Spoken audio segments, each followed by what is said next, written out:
Dobar dan i dobrodošli u naš dom. Izvolite. Talenat na koga je povukao, pa mogu reći da je to samo Božje delo. Da je to Božje dete, a mi smo tu da ispratimo i da usmerimo kako treba i na pravi način. Novak je zaista dobro dete i od početka, od malena je nekako bio, da kažem, napredan i uvek je nekako prihvatao sve što mu kažemo. Uvek je bio za igru, uvek je bio za nešto da nauči novo. Ja sa Novakom provodim najviše vremena, učimo, igramo se, spremamo se za razna takmičenja.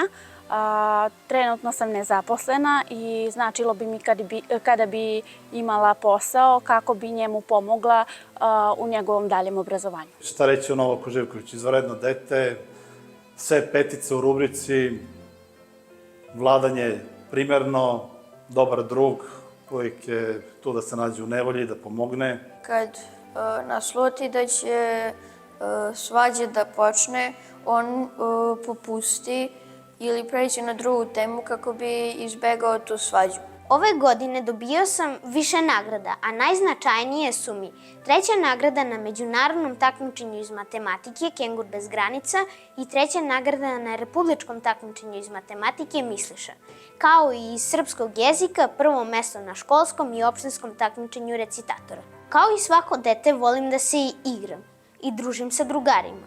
Ja volim da igram fudbal, košarku, stoni tenis i badminton, ali moja prva ljubav je šah, gde sam na razna takmičenja osvajao puno medalje.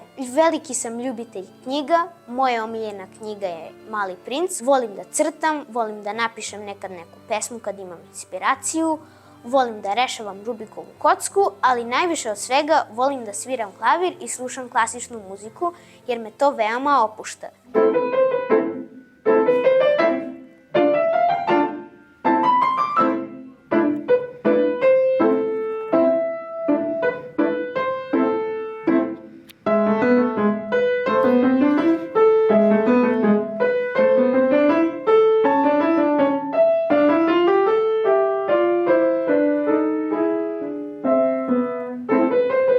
Iskoristio bih ovaj trenutak da se zahvalim Fondaciji Nikad Nije Kasno, što je pronašla moj trud i rad.